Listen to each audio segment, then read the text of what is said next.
Superstar Kesarilal Yadav ji के बंगले पे पूजा हो रहा है। देखिए पूजा हो रहा है।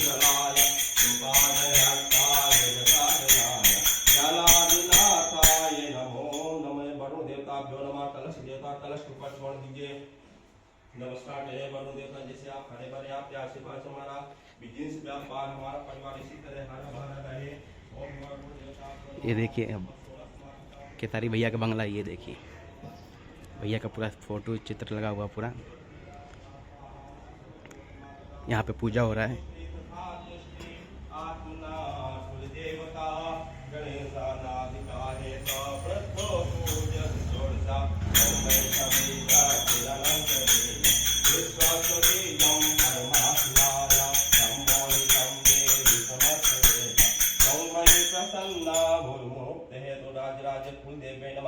षोडश माता देव्यै नमः।